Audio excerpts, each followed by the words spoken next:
സത്യം പറഞ്ഞാൽ എനിക്ക് നല്ല സങ്കടം വരുന്നുണ്ടായിരുന്നു. അത് തീർക്കാൻ സദ്യ കഴിക്കുമ്പോൾ പായസം 2 തവണ വാങ്ങി. എന്നിട്ട് പോത്തുപോലെ കിടന്നുറങ്ങി. വിവാഹം കഴിഞ്ഞ ആദ്യ നാളുകളിൽ മഠത്തിൽ വീട്ടിൽ അവിടെ നിന്ന് കിട്ടിയ സ്വീകരണങ്ങളും ഒക്കെ ഞാൻ ആസ്വദിച്ചിരുന്നു. പക്ഷേ ഹരിയേട്ടൻ പോയ ദിവസം മുതൽ അതെല്ലാം എന്നെ വീർപ്പുമുട്ടിക്കുകയാണ്. സ്നേഹത്തിന് പകരമാണ് അതെല്ലാം എനിക്ക് ആ മനുഷ്യൻ വെച്ചു നീട്ടിയതെന്ന് മനസ്സിലായപ്പോൾ മുതൽ എന്നോട് തന്നെ പുച്ഛമാണ്. ആ വീട്ടിൽ താമസിക്കുമ്പോൾ അവരുടെ നിലക്കും വിലക്കും അനുസരിച്ച് ജീവിക്കാതിരിക്കാനും കഴിയില്ലല്ലോ. വേണ്ടിയിരുന്നില്ല ഈ വിവാഹം. അമ്മയുടെ കഞ്ഞിയും പയറും, അഭിജാത്യത്തിൻ്റെ തള്ളും, ചിന്നുവിൻ്റെയും അപ്പുവിൻ്റെയും കുറുമ്പും ഒക്കെയായി ആ പഴയ അമ്മുവായി ഇവിടെ തന്നെ കഴിഞ്ഞാൽ മതിയായിരുന്നു. ഇതിപ്പോൾ കാശ് കൊടുത്തു കടിക്കുന്ന പട്ടിയെ വാങ്ങിയതുപോലെയായി. ഇനി കടി കിട്ടിയാൽ കൊള്ളുക തന്നെ. ആരോട് പറയാൻ, ആരെ കേൾക്കാൻ? സ്വന്തം ഭാര്യയുടെ ജന്മദിനം അറിഞ്ഞിട്ടും അറിഞ്ഞ ഭാവം നടിക്കാതെ ആദ്യത്തെ ഭർത്താവൊന്നുമല്ലല്ലോ എൻ്റെ NTR. സോ വിട്ട് കളയണം. എന്നാലും എള്ളോളം വിഷമം ഉണ്ടിട്ടോ. അമ്മു പോകണ്ടേ നമുക്ക്? ശ്രീദേവമ്മയുടെ വിളി കേട്ടാണ് ഞാൻ എഴുന്നേറ്റത്. പിന്നെ വേഗം പോകാൻ റെഡിയായി. ചിന്നുവിനെയും അപ്പുവിനെയും കൂടി പെറുക്കി വണ്ടിയിലിട്ടു. 2 ദിവസം ഒരുമിച്ച് നിൽക്കാമല്ലോ. അച്ഛന് ഒരുപാട് സന്തോഷമായി. മോളെ, നിനക്കിത്ര സ്നേഹമുള്ളൊരു ഭർത്താവിനെയും വീട്ടുകാരെയും കിട്ടിയല്ലോ. ഇറങ്ങാൻ നിൽക്കുമ്പോൾ അഭിജാത്യം കണ്ണു നിറക്കുന്നത് കണ്ടു. അമ്മയും ഡാം തുറക്കാൻ റെഡിയായി നിൽക്കുകയാണ്. അവരോടൊന്നും പറയാൻ തോന്നിയില്ല. കെട്ടിപ്പിടിച്ച് ഓരോ ഉമ്മ കൊടുത്തിട്ട് ഇറങ്ങി. അടുത്ത 2 ദിവസവും അപ്പവും ചിഹ്നവും ഉള്ളതുകൊണ്ട് മഠത്തിൽ സമയം പോകുന്നതേ അറിഞ്ഞില്ല. തിങ്കളാഴ്ച മുതൽ വീണ്ടും കോളേജിൽ പോയി തുടങ്ങി. ഹരിമോനെയും കൊണ്ടാണ് പോയത്. അവനെ വെറും വണ്ടിയെന്ന് പറഞ്ഞ് അഭിമാനിക്കാൻ മനസ്സ് വന്നില്ല. അതാണ് പേരൊക്കെ ഇട്ടത്. ഇപ്പോൾ എൻ്റെ അനിയനാണെന്നേ തോന്നൂ. ഞാനാരാ മോള്? കോളേജിൽ ചെന്ന് കഴിഞ്ഞപ്പോൾ വേണ്ടായിരുന്നു എന്ന് തോന്നി. ബർത്ത്ഡേയുടെയും വണ്ടി വാങ്ങിയതിൻ്റെയും ചിലവ് ഒരുമിച്ച് വേണമെന്ന്. ഞാനൊരു വേദനിക്കുന്ന കോടീശ്വരിയാണെന്നാണല്ലോ അവരുടെ ധാരണ. ഈ സമയം NTRനെ കയ്യിൽ കിട്ടിയാൽ ഞാൻ കഴുത്ത് നിരിച്ചു കൊന്നേനെ. അങ്ങേരുടെ ഒരു മണ്ടൻ ഐഡിയ. കല്യാണം കഴിഞ്ഞതാണെന്ന് പറയേണ്ട പോലും. എന്നിട്ടിപ്പോൾ അനുഭവിക്കുന്നത് ഞാനാണല്ലോ. ഒടുവിൽ സാമാന്യം നല്ല റെസ്റ്റോറൻറ്റിൽ കൊണ്ടുപോയി ചിലവ് ചെയ്യേണ്ടി വന്നു. 3 മാസം ഞാൻ വെള്ളപ്പം വിറ്റ പൈസ 3 മണിക്കൂർ കൊണ്ട് തീർന്നു കിട്ടി. ദേവച്ചൻ പൈസ തന്നാലും നിവൃത്തിയുണ്ടെങ്കിൽ ഞാനത് വാങ്ങാറില്ല. NTR തന്നെ കാർഡും ഇതുവരെ ഉപയോഗിച്ചിട്ടില്ല. അതുകൊണ്ട് കൊടുക്കലും വാങ്ങലും മിക്കവാറും എൻ്റെ സേവിങ്സിൽ നിന്ന് തന്നെയാണ്. ദിവസങ്ങൾ വീണ്ടും കൊഴിഞ്ഞുപോയി. ഇതിനിടയിൽ ചിഞ്ചു അവളുടെ ബോയ്ഫ്രണ്ടിനെ കൊണ്ട് പൊറുതിമുട്ടി. അവരുടെ പ്രശ്നം പരിഹരിക്കലാണ് ഇപ്പോഴത്തെ എൻ്റെ മെയിൻ പണി.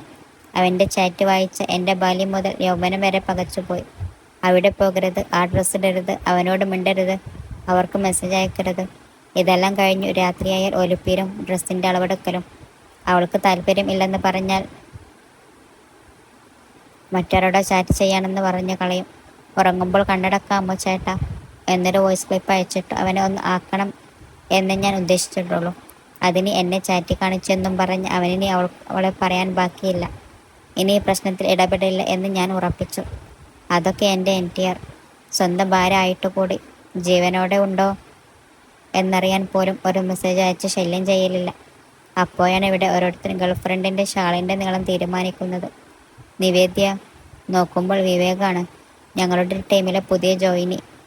എന്താ ഇവിടെ ഒറ്റയ്ക്കിരിക്കുന്നത്? ഒന്നുമില്ല, ചിഞ്ചു അവിടെ കാർത്തികുമായുള്ള പ്രശ്നം പരിഹരിക്കുകയാണ്. ആഹാ, നിവേദ്യക്ക് ഇല്ലേ ബോയ്ഫ്രണ്ടൊന്നും? ഉള്ള കെട്ടിയനെ ഒന്ന് കാണും, എണ്ണയച്ച് കാത്തിരിക്കുക. എന്നോടാണ് ബാല? ഇല്ല. എങ്കിൽ പിന്നെ എന്നെ ആ പോസ്റ്റിലേക്ക് പരിഗണിക്കാമോ?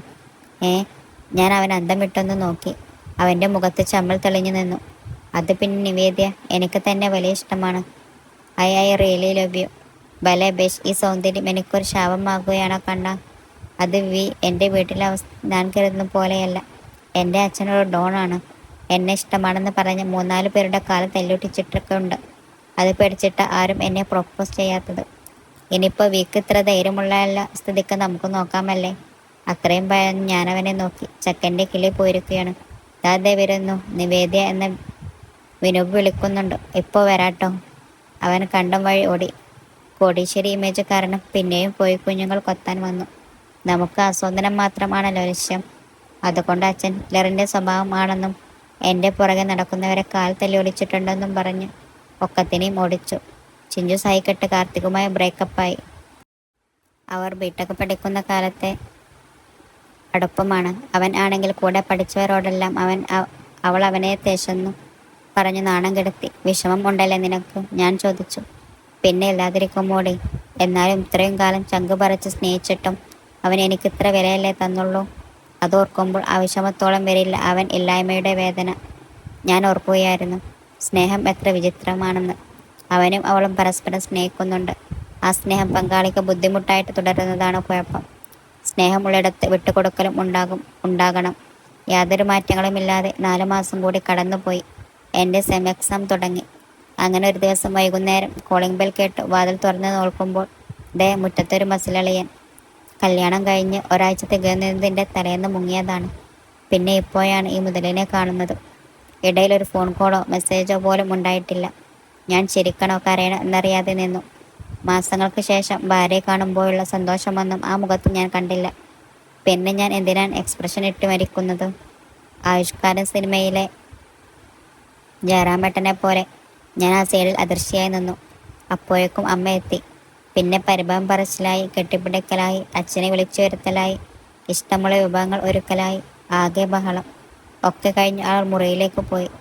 ബാഗും കൊണ്ട് ഞാനും കൂടെ പോയി. മസിൽ പിടിച്ചുള്ള നടപ്പിനൊന്നും ഇപ്പോഴും ഒരു മാറ്റവുമില്ല. നിവേദ, ഞാൻ തന്ന ATM കാർഡ് യൂസ് ചെയ്തില്ലേ? ആഹാ, 6 മാസം കഴിഞ്ഞു കാണുന്ന ഭാര്യയോട് ചോദിക്കാൻ പറ്റിയ നല്ല ബെസ്റ്റ് ചോദ്യം.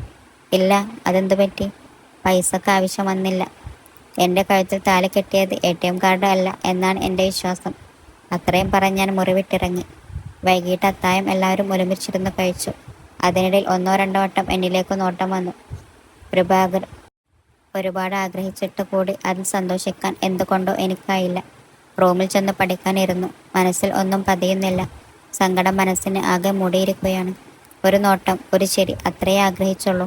അതിന് പോലും അർഹതയില്ലാത്തവളാണോ ഞാൻ?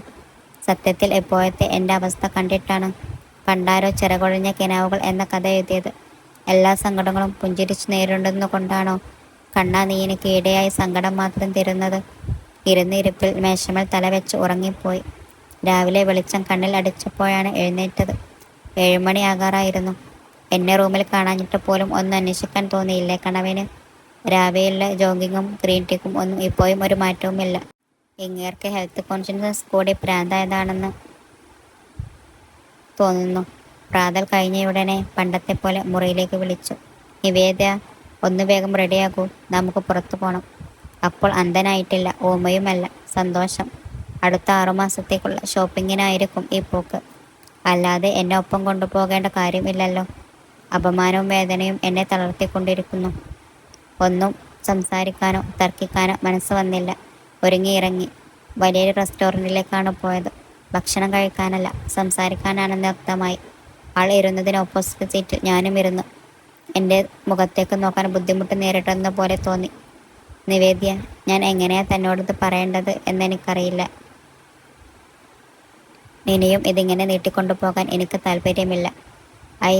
I need divorce. തിളച്ചെണ്ണ വീണതുപോലെ എൻ്റെ ചെവി പൊള്ളി. ഉള്ളു നീറി. കഴിഞ്ഞ 6 മാസമായുള്ള എൻ്റെ കാത്തിരിപ്പ്, പ്രതീക്ഷ, സ്വപ്നം ഒക്കെയാണ് തകർന്നടിയുന്നത്. ഞാൻ ആ മുഖത്തേക്ക് തന്നെ നോക്കിയിരുന്നു.